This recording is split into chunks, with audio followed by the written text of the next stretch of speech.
चल रहा हूं तत्कालीन घटना तक कि क्या कारण था कि हमें ताशकंद समझौता करना पड़ा। चलिए अब मैं आपको इतिहास के पन्नों पर लेकर चलता हूं। साथियों, घटना है देश की आजादी की। 1947 में आप और हम आजाद हुए। उस समय एक मुल्क और बना जिसका नाम था पाकिस्तान। पाकिस्तान जब बना था तो उसने भारत से बहुत ही जरूरी सामान, जो सिंचित भूमि थी, सिंध की जो भूमि थी, वो हमसे ले ली थी। उसके पास में तत्कालीन रूप से दुनिया का बहुत सारा प्यार प्रेम समेट करके बढ़िया पैसा धेला लेकर के वो अपने आप में अलग हुआ था। ऐसी स्थिति में उसकी महत्वाकांक्षाएं बहुत थी और महत्वाकांक्षाओं का परिणाम यह निकला कि आजादी के कुछ ही दिनों बाद, आप सोचिए कि अगस्त 1947 को हम आजाद हुए हैं और नवंबर 1947 में भारत और पाकिस्तान का युद्ध छिड़ जाता है। किस बात को लेकर के? कश्मीर को लेकर के। 1947 में आजाद हुए देश केवल महीने भर के अंतराल में ही युद्ध की तैयारी में लग जाते हैं। और आप अंदाजा ये देखें कि हम दोनों युद्ध लड़ रहे हैं, किस बात को लेकर लड़ रहे हैं कि कश्मीर किसके पास जाएगा। और हुआ क्या? पाकिस्तान की सेना ने कबीलों को अपनी वेशभूषा में, यानी सेना जो है वो वेशभूषा बदलकर कबीलों की वेशभूषा में कश्मीर के अंदर एंट्री करती चली गई, ये दिखाते हुए कि कश्मीर हमारा है। तब तक नया नया देश बना था, कोई समझ थी नहीं। अगर समझ नहीं थी तो ऐसी स्थिति के अंदर मामला घुलता चला गया। इधर से हमारी सेनाएं, उधर से उनकी सेनाएं, जो भी हुआ वो आपके सामने है। 1 जनवरी 1949 को दोनों देशों के बीच में एक संधि पत्र साइन होता है, जिसके अंतर्गत युद्ध विराम किया जाता है। और युद्ध विराम के अंतर्गत 2/3 कश्मीर का हिस्सा भारत के पास और 1/3 जो कश्मीर का हिस्सा है वो पाक ऑक्यूपाइड कश्मीर के रूप में पाकिस्तान के पास रह जाता है। तब से वो स्थिति आज तक यों बरकरार है। ये आजादी के बाद मिला पहला फलसफा हमको महीने भर बाद था। आप यहां से आगे बढ़ने शुरू हुए। हम आजाद होकर देश चलाना सीख ही रहे थे कि इतनी देर में पाकिस्तान के साथ साथ हमारा पड़ोसी चीन भी है, यह हमें एहसास हुआ, क्योंकि चीन हमारे ही पीछे पीछे आजाद हुआ था। जब वो आजाद हुआ तो उसे अपने यहां पर जैसे पाकिस्तानियों को कश्मीर नजर आया, ऐसे ही चीन को तिब्बत नजर आया। और इसी कारण से चीन ने तिब्बत पर आक्रमण कर दिया। बिल्कुल वैसे ही जैसे पाकिस्तान कश्मीर को लूटना चाहता था, वैसे ही चीन ने तिब्बत पर आक्रमण किया। चांग एंगलाई करके इनके पीएम हुआ करते थे, आक्रमण हुआ। ऐसी स्थिति में जब तिब्बत पर आक्रमण हुआ तो तिब्बत एक प्रकार का स्वतंत्र राज्य टाइप का क्षेत्र था। वहां से बड़ी मात्रा में तिब्बतियन लोग जो है वो माइग्रेट होकर के इंडिया के अंदर आने शुरू हो गए। अच्छा, भारत नया नया देश बना था ना, तो भारत के पास में कोई अंतरराष्ट्रीय इतना पहले से कोई नॉलेज था कि क्या करना होता है ऐसी परिस्थितियों में, क्या नहीं करना होता है। दूसरा, भारत पहले से ही इस भाव के साथ आगे बढ़ रहा था कि हम सेक्युलर कंट्री हैं, हमारे यहां पर कोई भी धर्म, रेस, कास्ट, क्रीड कोई भी आकर रह सकता है, सर्वधर्म संभाव का भाव लेकर के हम आगे बढ़ेंगे, इस विचारधारा के साथ हम आगे बढ़ रहे थे। ऐसी स्थिति में तिब्बतियंस का इंडिया आना शुरू हुआ। जब इंडिया आना शुरू हुआ तो चीनियों के मन में भारत के प्रति क्या भाव था? भारत केवल यही मानता था कि जिस प्रकार से ब्रिटिश दासता से हम आजाद हुए हैं, ऐसे चीनी आजाद हुए हैं, इसी कारण से हिंदी चीनी भाई भाई हैं।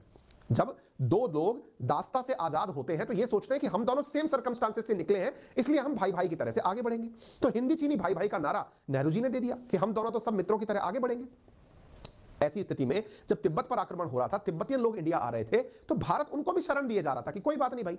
मुसीबत तब खड़ी हो गई जब 1959 में तिब्बतियों का धर्मगुरु दलाई लामा, जो आज भी धर्मशाला में रहते हैं इंडिया के अंदर, हिमाचल प्रदेश में, वो इंडिया आ गए और यहां आकर के स्वतंत्र राज्य की मांग कर दी कि भाई तिब्बत के ऊपर अनाधिकृत कब्जा है चीन का। भारत ने उनको अपने यहां संरक्षण दे दिया। अच्छा, भारत को भी यह नहीं पता था कि इसके आने के पीछे क्या क्या मतलब वो हो सकते हैं, परिणाम क्या हो सकते हैं। भारत ने कहा कि कोई वहां से भागकर आया है तो शरण देना, शरणागत की रक्षा करना हमारा अधिकार है, हमने अधिकार दे दिया, लीजिए साहब रहिए। इसी बीच में भारत चीन के साथ में शांतिपूर्ण सह अस्तित्व की बातें कर रहा था। नेहरू जी को लगता था कि हमने उनको बहुत अच्छे से समझाया है कि हम क्या हैं। तो ऐसी स्थिति में भारत ने चीन को पंचशील सिद्धांत दे दिए। पंचशील सिद्धांतों में हमने इनके साथ मिलकर के वादे लिए 1953-54 में कि हम एक दूसरे की अखंडता और संप्रभुता का सम्मान करेंगे, एक दूसरे पर कभी आक्रमण नहीं करेंगे, एक दूसरे के आंतरिक मामलों पर हम हस्तक्षेप नहीं करेंगे, एक दूसरे के लाभ के ही फायदे की बात सोचेंगे और शांतिपूर्वक तरीके से एक दूसरे के साथ रहेंगे। ये भारत और चीन ने एक दूसरे के साथ में कस्में और वादे खा लिए। अब हमारे ये कस्में वादे जो चल रहे थे, इससे नेहरू जी आश्वस्त थे कि अगर तिब्बती हमारे यहां पर शरण लेने आ भी गए तो कोई बात नहीं भाई। 1947 के अंदर जब पार्टीशन हुआ था तो भारत उस समय की विभीषिका को समझता था। बड़ी मात्रा के अंदर जो हमारे भाई पाकिस्तान रहते थे वो इस तरफ आए थे रहने के लिए और इधर से बहुत सारे लोग उधर गए थे। तो इंडिया ने सोचा तिब्बत में भी कुछ ऐसा हुआ है, आने दो इधर की तरफ। तो इधर की तरफ लोग आ रहे थे, लेकिन चीन इसका मन में क्या पाल रहा था ये किसी की कैलकुलेशन में नहीं था। और जब ये किसी की कैलकुलेशन में नहीं था तो चीन ने इसका बदला हमसे कैसे लिया? 1962 में बिना किसी प्रिपरेशन के इंडिया पर अटैक हो जाता है। इंडिया मानसिक रूप से तैयार ही नहीं था। इंडिया को लगता था कि पाकिस्तान से तो हमारी लड़ाई हो सकती है। क्यों? क्योंकि 1947 का पार्टीशन धर्म के आधार पर था, तो भविष्य में भी पाकिस्तान मानेगा नहीं, क्योंकि जो झगड़े से बनी चीज होती है वो झगड़े पे खत्म होती है। आज तक चली आ रही है। चीन के बारे में कभी सोचा नहीं था। अब सोचा नहीं था और उस तरह से अचानक युद्ध हो जाए, यह सदमा इतना भारी हुआ कि हमारा एक बड़ा हिस्सा चीनियों ने अपने कब्जे में ले लिया। आज भी जो हमारे कश्मीर का हिस्सा, लद्दाख के ऊपर का जो हिस्सा है, वो चीन के पास अक्साई चीन के नाम से कब्जे में है। बड़ी मात्रा में हिस्सा चीनियों ने हमसे कब्जा कर लिया। जब जिस जगह की प्रिपरेशन नहीं है उसकी वजह से आपको सदमा लगेगा, धोखा लगेगा।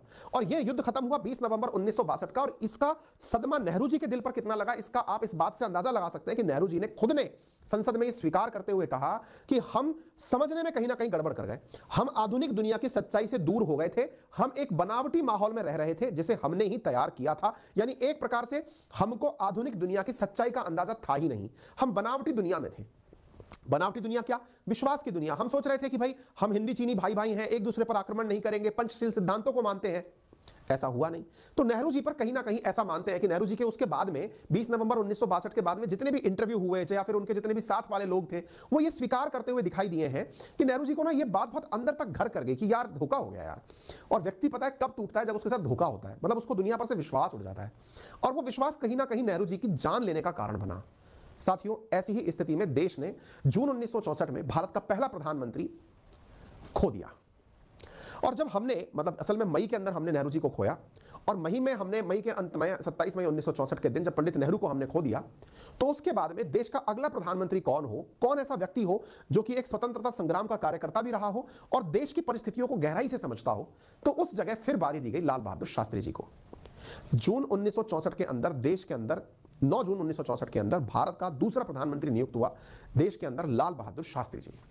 अब आप इस तरह से समझकर देखिए कि हमारी स्थितियां कैसी हैं। अब इस स्थिति को समझने के लिए देखिए, मैं आपको एकदम टू द पॉइंट एंड तक ले जा सकता हूं, लेकिन जब तक आपको तत्कालीन परिस्थितियां नहीं पता होंगी, आप कहानी के अंदर इन्वॉल्व नहीं हो पाएंगे। ये पूरी कहानी चल रही है। इस कहानी में अब मैं आपको 2 एपिसोड और ऐड करता हूं। 2 एपिसोड आपको क्यों पता होने चाहिए? एपिसोड से मतलब 2 घटनाएं और ऐड कर देता हूं। देखिए, 1947 आपको समझ में आ गया, युद्ध 1949 तक चला। स्थिति क्या हुई? हमारा कश्मीर का 1/3 हिस्सा पाकिस्तान के पास चला गया। 1962 का युद्ध समझ में आ गया। 1962 के अंदर हमारा एक बड़ा हिस्सा कश्मीर का चीन के पास चला गया। हम दोनों ही युद्ध में कहीं ना कहीं कुछ ना कुछ खोकर बैठे थे।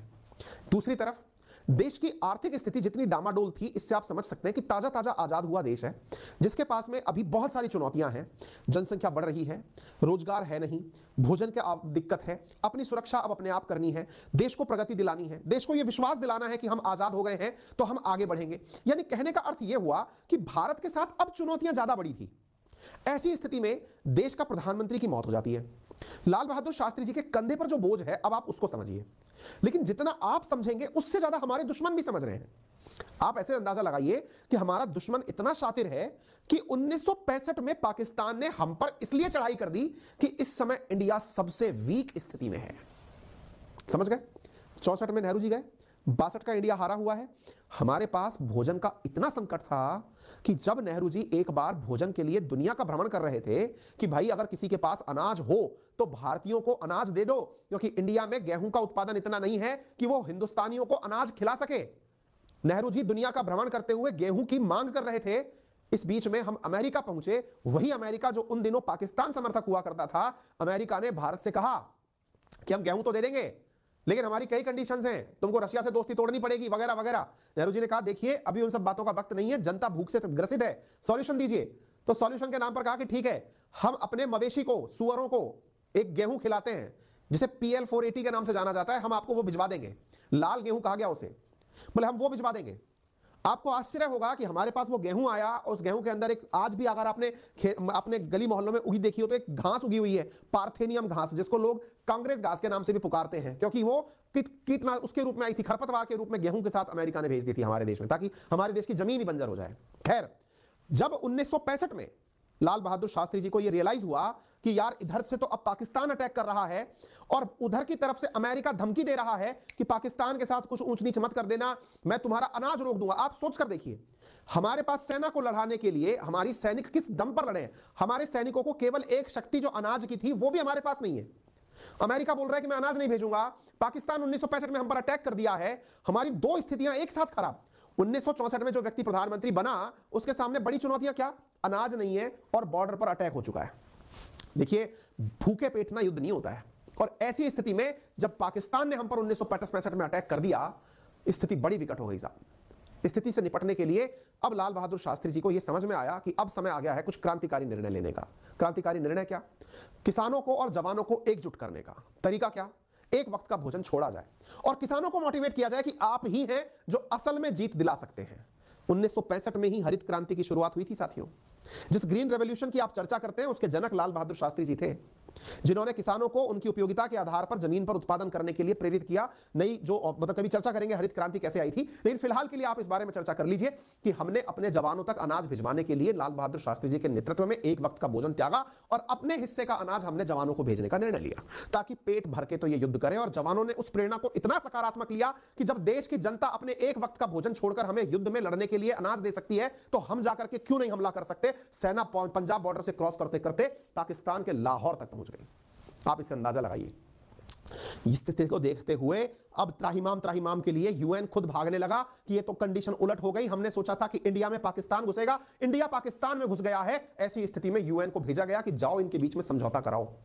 समझौता कराने के लिए टेबल पर किसी मित्र देश के अंदर दोनों देश जाकर बैठे, ये डिसीजन लिया गया। दोनों का मित्र हो सकता था सोवियत रूस। इसी कारण से ताशकंद के अंदर जो कि वर्तमान के उज्बेकिस्तान में है, वहां पर इंडिया और पाकिस्तान को इन्वाइट किया गया।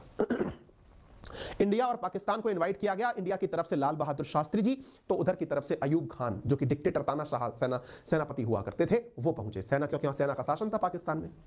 दोनों ही देशों के राष्ट्र अध्यक्ष वहां पहुंचते हैं। पाकिस्तान की हालत खराब है कि इंडिया तो हमारे अंदर घुसकर चला आया है, अब ऐसी स्थिति में इंडिया से समझौता करो, नहीं तो हमारा तो हिस्सा चला जाएगा। कहते हैं कि लाल बहादुर शास्त्री जी के मन में जो सबसे बड़ा मलाल था वो यही था कि उस समझौते के बाद में युद्ध विराम हुआ, सब अपनी अपनी जगह पर वापस लौट गए और जब वापस अपनी अपनी जगह पर सेनाएं लौट गई, पाकिस्तान की सेना अपनी जगह, इंडिया की सेना अपनी जगह, ये बात उनको दिल में इतना घर कर गई कि मैं इंडिया जाऊंगा तो अपने लोगों को क्या जवाब दूंगा। क्योंकि कहते हैं कि शास्त्री जी ने वहां से फोन करके, अपने घर जब फोन करके पूछा कि तुम्हें मेरा निर्णय कैसा लगा। कौन सा निर्णय? कि मैंने हस्ताक्षर करके अपनी सेना को वापस बुला लिया है, पाकिस्तानी सेना को भी पीछे हटवाने के लिए मना लिया है। तो कहते हैं कि उनकी धर्मपत्नी और उनकी बड़ी बेटी ने शास्त्री जी से फोन पर बात करने से इनकार कर दिया। बड़ी बेटी ने कहा हमें आपका फैसला पसंद नहीं है और माता जी को भी आपका फैसला पसंद नहीं है, क्योंकि वे चाहती थी कि आप पाकिस्तान पर कब्जा करके लौटते, ना कि उनकी जमीन को लौटा कर लौटते। कहते हैं शास्त्री जी को इस बात का इतना गम था कि उन्हें उनके द्वारा किए गए समझौते में, जिसमें उन्होंने पाकिस्तान को उनकी जमीन वापस लौटा दी, इस बात का उन्हें इतना वो था, अंदर से दर्द था कि इंडिया की जनता किस तरह रिएक्ट करेगी जब उन्हें पता चलेगा कि इंडिया ने जीती हुई जमीन पाकिस्तान को वापस दे दी है। इसी कारण से उन्होंने अखबार तक मंगवाने का कोशिश किया कि इंडिया के न्यूज़पेपर्स में क्या छपा है, इंडिया के राजनेता हमारे इस फैसले का क्या कह रहे हैं, इस तक का भी उन्होंने, कहते हैं, जिक्र है ऐसा। अब कितना सही कितना गलत ये तो सब शास्त्री जी जानते हैं, या उनके परिवारजन या उनके सहयोगी जानते हैं। खैर, इन सब विषय वस्तुओं पर फिर थोड़ा हम डिटेल में आगे बढ़ते हैं। फिलहाल के लिए उम्मीद है आपको ये बात समझ में आ गई होगी कि क्या चल क्या रहा था। स्थितियों को अगर आप समझ चुके हैं तो उन स्थितियों से क्या स्थितियां पैदा हुई ये आपको समझ में आ गया होगा। किसानों के साथ में उनका क्या राधा नारा और वादा रहा ये समझ में आ गया होगा।